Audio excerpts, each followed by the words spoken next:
부동산부터 금융계 소식까지 훈훈한 경제에서 전해드립니다. 오늘 스튜디오에 송금종 기자 나와 있습니다. 송 기자 안녕하세요. 네, 안녕하세요. 쿠키뉴스 송금종입니다. 네, 오늘 어떤 주제로 함께 해볼까요? 네, 5월은 어린이날과 어버이날 등 행사가 참 많은 달입니다. 하지만 종합소득세 신고의 달이기도 하죠. 내가 종합소득세 신고 대상인지 헷갈린다거나 어떻게 신고를 해야 할지 궁금해 하시는 분들 많을 텐데요. 신고 기한이 얼마 남지 않았으니 오늘은 종합소득세 신고와 관련해서 놓치지 말아야 하는 사항들을 점검해보는 시간 갖도록 하겠습니다. 네, 연중 가장 큰 세무 이벤트로 꼽히는 종합소득세 신고가 이번 달 1일부터 시작이 됐죠. 아무래도 나홀로 신고 생각보다 쉽지가 않고요. 특히 올해 첫 납세 대상자 같은 경우는 좀 우왕좌왕할 수밖에 없는데요. 오늘은 이 종합소득세 신고 방법부터 그 대상까지 자세하게 알려드리겠습니다. 그럼 먼저 종합소득세란 무엇인지 좀 짚고 넘어가 볼까요? 네, 이제 근로자가 1년 동안 경제활동으로 발생한 소득에 대해서 이제 세금이 발생하는데요. 이때 얼마를 벌어들였는지 그 소득 금액을 확인한 후에 이 소득 금액에 따라서 세금을 냅니다. 당연히 좀 소득이 많으면 많을수록 세금도 이제 많이 낼 텐데요. 네. 이 종합소득세는 사업, 근로, 이자, 배당, 연금, 기타 소득을 모두 합산한 소득에 대한 세금을 말합니다. 근데 보통 직장인들은 2월쯤에 이제 연말정산이라고 하잖아요. 이 5월에 하시는 분들도 있는 것 같은데 이 연말정산과 종합소득세 어떤 차이가 있는 건가요? 네, 이 연말정산은 이제 근로자 본인 대신에 이제 사업주가 신고를 하는 것이고요. 따라서 이제 근로자가 연말정산과 관련된 각종 소득공제 자료 등을 회사에 제출을 하면 이 회사에서 대신 세금을 계산하고 이 매월 급여 지급 시에 이제 원천 징수했던 세금과 비교해서 이 세금을 추가로 내거나 환급을 해주는 것을 이제 말을 하죠. 반면에 이 종합소득세란 이 신고는 이 신고 대상자 본인이 이제 해당 경비와 이제 소득공제 자료 등을 정리를 해서 직접 이제 국세청에 신고를 해야 합니다. 아무래도 종합소득세 신고 대상자가 이 연말정산 대상 근로소득자보다 그 절차나 이제 신고 방식이 훨씬 복잡할 수밖에 없습니다. 그렇군요. 그러면은 이제 매년 하는 이 종합소득세 신고 언제부터 언제까지 신청해야 하는 건가요? 네, 종합소득세 신고 기간은 매년 5월 1일부터 6월 1일까지입니다. 원래 신고는 5월 31일까지인데요. 올해는 31일이 일요일이기 때문에 다음 달 이제 6월 1일까지 신고가 가능하다는 점 참고하시면 좋겠고요. 또 만약 본인이 이제 성실 신고 대상자라면 이제 6월 30일까지 신고를 할 수 있습니다. 그렇군요. 그러면은 그 내가 성실 신고 대상자인지 아닌지는 어떻게 알 수 있나요? 이 성실 신고 확인 대상자라면 이제 업종별로 수입 금액이 일정 금액 이상인 자를 말합니다. 이러한 분들은 이제 매출과 비용 계산 등의 이제 적정성을 이제 세무 대리인에게 이제 확인을 받으신 후에 신고를 해야 하기 때문에 이 신고 납부 기한은 일반 납세자에 비해서 이제 1개월 연장을 해주고 있습니다. 이 성실 신고 확인 대상은 이제 농업, 도소매업 등 이제 15억 원 이상, 그리고 제조업과 숙박업, 음식업 등 7억 5천만 원 이상, 그리고 부동산, 임대업, 서비스업 등 5억 원 이상일 때 해당이 되고요. 이 성실 신고 대상에게는 이제 확인 비용 세액 공제, 의료비 및 교육비, 월세 세액 공제 등의 이제 혜택이 주어집니다. 그리고 또 국세청이 올해 이 종합소득세 납부 기한을 그 6월 1일에서 8월 31일까지 좀 연장했다라는 얘기도 있던데 어떤 경우에 이 납부 기한 연장이 가능한 건가요? 네, 이 국세청은 지난해 사업 근로자 이자 소득 등에 붙는 이제 종합소득세와 이제 개인 지방소득세 납부 기한을 이제 기존 6월에서 8월 말로 이제 3개월 일괄 연장하다고 밝혔는데요. 이 코로나19 사태로 매출이 크게 떨어진 사업자가 속출한 데 따른 이제 정부의 세정 지원 조치라고 볼 수 있겠습니다. 이 대구, 경북 등 이제 특별 재난 지역으로 지정된 지역에 거주하시는 이제 납세자는 이제 6월 30일까지 신고 기한이 자동으로 연장이 되고요. 이 지역 거주자가 아니더라도 이 코로나19 확산으로 한 해 전보다 매출액이 급격히 줄거나 이 재고가 급증한 납세자도 세정 지원 기준에 맞으면 이 신고 납부 기한을 최대 9개월까지 늦출 수 있다는 점 참고하시기 바랍니다. 코로나19 감염 격리 등으로 이제 신고 납부 기한 연장 신청이 어려운 영세 사업자는요, 자동 응답 서비스 등을 좀 이용을 하시면 되겠습니다. 네. 근데 내가 종합소득세 대상인지 아닌지 좀 헷갈려 하시는 분들이 있더라고요. 종합소득세 신고 대상 어떻게 됩니까? 네, 이 종합소득세 과세 대상 소득은 이제 이자 배당, 근로, 사업 연금, 기타 소득으로 열거하고 있는데요. 이러한 소득이 있는 사람들은 이제 해당 소득을 모두 합산해서 신고를 해야 합니다. 최근 주 52시간 근로제 확산으로 이제 회사에 다니시면서 귀가 이후엔 이제 유튜버로 활동하면서 이제 추가로 수입을 올리는 직장이시거나 이 카풀 제도를 활용해서 대리운전을 월 수십만 원 이상의 추가 소득을 올리는 이 투잡 근로자가 늘고 있는데요. 여기에 이제 직장을 다니면서 자신의 이름으로 임대사업 등 사업소득을 올리거나 연간 2천만 원 이상의 이제 이자 배당 수익을 내는 이른바 금수저 근로자도 적지 않습니다. 네. 또한 근로소득 외에 일정 금액 이상의 외부 강의 소득을 올리는 이들도 있는데요. 이렇게 근로소득 외에 타소득이 있으신 분들은 반드시 신고를 하셔야 하고요. 또 올해부터는 이제 처음 신고하는 종교인 소득도 연말정산을 하지 않았다면 이제 기타 소득 또는 근로소득 중 선택을 해서 신고를 하셔야 합니다. 그렇군요. 근데 이게 직장을 다니는데 투잡으로 소득을 얻었을 때 이미 연말정산을 했다면 이 투잡으로 얻은 소득에 대해서만 신고를 하면 될까요? 네, 이 종합소득세 신고라는 것이 이제 개인에게 귀속되는 모든 소득을 합산해서 이제 과세하는 제도를 말하는 건데요. 이 직장 외의 사업을 병행해서 이제 사업소득이 추가로 발생하는 경우에는 이 직장에서 근로소득에 대해서 연말정산을 했다고 해도 반드시 근로소득과 사업소득을 합산해서 신고를 하셔야 합니다. 그렇군요. 또 이제 올해부터는 임대소득 있는 분들 전면 과세 대상에 들어갔다고 하는데 5월 안에 이분들도 소득 신고 좀 맞춰야 되는 거죠? 네, 올해부터는 이제 내가 월세 소득이 단 얼마라도 있다고 하면 다 소득 신고 대상입니다. 우선 이제 1주택자는 원칙적으로는 이제 자기도 임대로 살고 있으면서 자가주택의 월세를 받고 있다고 하면 신고를 안 해도 되지만요. 그 자가주택이 기준시가 9억 원 이상이면 신고를 해서 세금을 내야 합니다.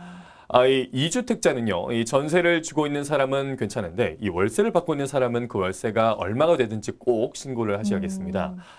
3주택자는 이제 월세와 이제 전세 수익 모두 해당이 되는데요. 이 전세금도 세금을 계산해서 내는 공식이 있습니다. 이 주택 소유 상황은 이 부부 합산으로 계산하는 거고요. 이 조건에 해당하는 분들은 이제 6월 1일까지 신고를 마치지 못하시면 임대소득세의 20%가 가산세로 붙습니다. 그렇군요. 근데 부부가 공동 명의로 주택을 소유하고 있는 경우에는 어떤가요? 네, 이런 경우는 보통은 이제 지분율이 가장 큰 사람의 주택수에 포함을 시킵니다. 반반일 경우에는 각각의 주택으로 보는데요. 하지만 임대 수입을 누구에게 줄 것인지를 합의를 해서 특정한 한 사람에게만 정해주게 된다면 이제 합의된 사람의 주택수에 포함할 수 있습니다. 혹시 종합소득세 신고 대상에서 제외되는 경우도 있을까요? 네, 근로소득이 있는 근로자들의 경우 이제 매해 2월 말 이제 급여 지급 시에 이 사업장에서 연말정산이라는 절차를 진행합니다. 네. 이들이 연말정산 소득 이외에 타소득이 없는 경우에는 이 종합소득세 신고 대상에서 제외하는데요. 다만 이제 타소득이 있거나 이제 연말정산을 하지 않은 이제 경우에는 2인 이상으로부터 급여를 받았으나 이제 연말정산 시 반영이 안 된 경우 등은 반드시 신고를 해야 합니다. 네, 이외에도 비과세 또는 분리과세 소득만 있거나 이 연말정산은 종교인 소득만 있는 경우에는 연간 300만 원 이하의 기타 소득 금액만 있으면 분리과세를 원하는 경우 등은 신고 대상에서 제외가 됩니다. 그렇군요. 자, 그러면 이제 종합소득세 납부하는 방법도 좀 알아봐야 할 것 같아요. 네, 이 종합소득세 납부 방법은 크게 두 가지입니다. 직접 납부인 경우에는요, 발급된 납부서를 가지고 가까운 금융기관이나 관할 세무서에 직접 방문해서 납부를 하시면 됩니다. 두 번째는 이제 전자납부 방식인데요. 이 홈택스 홈페이지에서 종합소득세 신고를 하시고 바로 납부를 하시면 됩니다. 계좌이체 혹은 신용카드 이용도 가능합니다. 네. 근데 올해는 코로나19 예방 차원에서 국세청에 방문하는 거 대신 좀 비대면으로 신고하는 거를 권장을 하고 있다고요? 네, 그렇습니다. 이제 국세청은 코로나 예방을 위해서 세무서 방문 대신 홈택스를 통해서 비대면으로 신고해 줄 것을 당부했는데요. 네. 그동안 세무서에서 받던 개인지방소득세 신고 업무도 올해부터는 시군구청에서 처리를 하고 있습니다. 이 행안부가 납세자의 신고 편의를 위해 국세청과 협업을 해서 이제 합동 신고하도록 추진을 한 것인데요. 기관 간 이제 시스템 연계로 개인지방소득세도 국세청 홈택스를 이용할 수가 있는데요. 이 종합소득세 신고 뒤에 추가 인증 없이 위택스로 바로 이동을 해서 자동으로 원클릭 신고가 가능합니다. 네.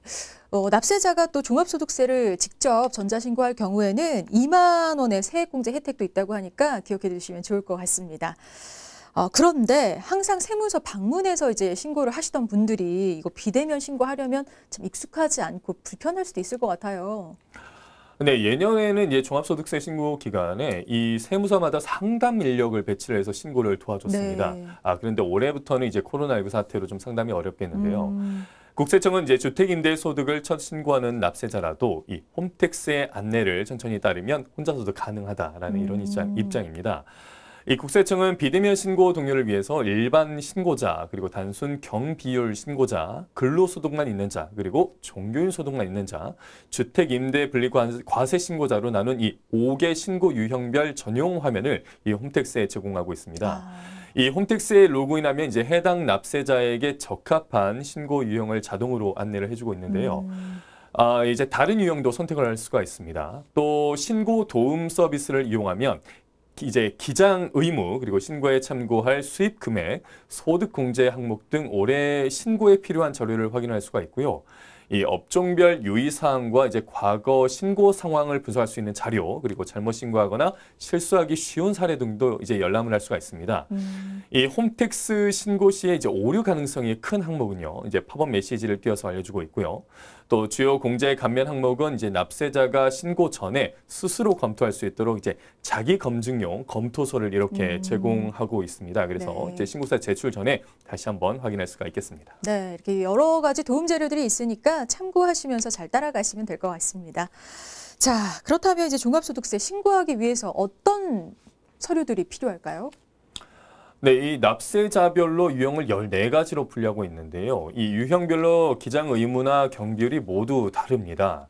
이 홈택스와 모바일 혹은 서면으로 납세자가 수령한 이제 종합소득세 신고 안내문에서 이를 확인할 수가 있는데요. 이를 기초로 해서 이제 신고 준비를 하게 되므로 이제 가장 먼저 준비돼야 할 사항입니다. 먼저 소득과 관련해서는 이 근로자나 프리랜서 등의 경우 원천 징수 영수증이 있고요. 이 사업자라면 이제 사업자 등록증, 그리고 부가가치세 신고서 등이 필요합니다. 이 장부 기장을 통해서 비용을 인정받는 사업자라면 대출 잔액 증명서와 이자 납입 내역서, 통신비 영수증, 건강보험 납입 확인서, 경조사비 지출 내역 등이 필요하겠고요. 각종 이제 공제와 관련해서는 이제 인적 공제 등 공제 대상자임을 입증하는 서류로 이제 가족관계증명서나 장애인 증명서, 뭐 예를 들어 기부금 영수증 등이 필요합니다. 이 간편장부에 의한 신고자의 경우는요, 이제 비교적 쉽게 필요한 서류를 이제 본인이 작성할 수 있지만 이 복식 부기 의무자는 이 재무제표 등 여러 서식이 제출돼야 하므로 이제 세무자의 조력이 좀 필요하겠습니다. 네, 근데 이 종합소득세 복잡하긴 하지만 어떻게 잘 마치느냐에 따라 그 결실이 좀 달라질 것 같은데요. 세액공제, 절세, 또 환급 팁 있으면 좀 알려주시죠. 네, 아무래도 가장 기본적인 것은요, 이제 신고 대상 소득을 빠뜨리지 않고 성실히 신고를 해서 불필요한 가산세 부담을 이제 줄이는 것을 가장 중요할 텐데요. 그리고 이제 개인 사업자 중 본인의 사업을 위해 지출한 경비가 있음에도 불구하고 이를 잘 챙기지 못하시는 분들이 생각보다 많습니다. 이 사업과 관련해서 지출된 경비 증빙을 잘 챙기는 것도 중요하겠습니다. 네. 네, 그리고 연금저축 계좌, 노란우산 공제 같은 이제 세제 혜택이 있는 금융상품에 가입하는 것도 세금을 줄일 수 있는 방법이 되겠고요. 또 본인뿐만 아니라 이제 기본 공제 대상자인 부양가족, 즉 소득 금액이 100만 원 이하인 부모님, 그리고 할아버지, 할머니, 형, 자매, 뭐 자녀 등 이제 지출한 기부금도 공제할 수가 있으니 이 부분도 잘 챙겨보시면 좋겠습니다. 네. 그러면 이제 결혼식 축의금이나 뭐 장례식 부조금 같은 이 경조사비도 비용 처리가 좀 될까요? 네, 이 건당 20만 원 이하의 경조사비는 접대비 한도 내에서 경비 처리가 가능한데요. 하지만 이제 지출 일자나 금액, 지급처 등의 내역을 이제 사업자가 별도로 관리를 해야 하고요. 청첩장 등의 증빙도 함께 보관을 해야 합니다. 그러면 이제 만약에 기간 내에 종합소득세 신고를 마치지 못하는 경우 어떻게 되나요? 이 개인 사업자 등이 종합소득세를 이제 기한 내에 신고하지 않는 경우에는 이제 당초 내야 할 세금 외에 신고 불성실 가산세가 20%를 이제 추가로 내야 하니 이제 반드시 좀 기간을 지키는 게 좋겠습니다. 네, 그러니까 나름대로 이제 한다고 했는데 사실 신고를 누락하거나 잘못해서 이 가산세를 내는 경우들도 있을 것 같거든요. 자, 이렇게 하지 않으려면 신고할 때 이 점 꼭 유의해야 한다. 이런 거 좀 짚어주시죠. 네, 이 국세청에서 발송하는 종합소득세 신고 안내문을 참고하시면 이 신고 대상 소득을 안내하고 있기 때문에 이제 신고 시에 도움이 되겠습니다. 이 영세 사업자는 주소지 담당 세무서에 방문하시면요, 종합소득세 신고 안내 창구에서 신고를 도와주기도 합니다. 근데 이제 올 초에 연말 정산을 아예 못했거나 또 빼먹은 항목이 있을 경우 5월에 신고를 해도 되는 건가요? 네, 연말정산을 하지 못하셨거나 실수로 공제받지 못한 항목이 있다면 당연히 5월 종합소득세 신고 기간에 신고를 하시면 됩니다. 국세청 홈택스를 통해서 전자신고를 하는 경우에는 2만 원의 세액공제를 추가로 받을 수 있다는 점도 기억하면 좋겠습니다. 네. 이 소득이 있는 곳에 세금이 있다. 이제 가장 보편적인 생각이 아닐까 싶습니다. 모르면 못 받지만 알면 절세가 가능한데요. 기간 내 신고하지 않으면 세액공제 혜택 받을 수가 없고 또 무신고 가산세 20%도 낼 수 있다고 하는데요. 반면에 또 미리 꼼꼼하게 준비를 잘하면 환급액이 커질 수도 있다고 하니까 잘 챙기시기 바랍니다. 자, 훈훈한 경제 오늘 여기서 마칠게요. 송홍준 기자 고맙습니다. 고맙습니다.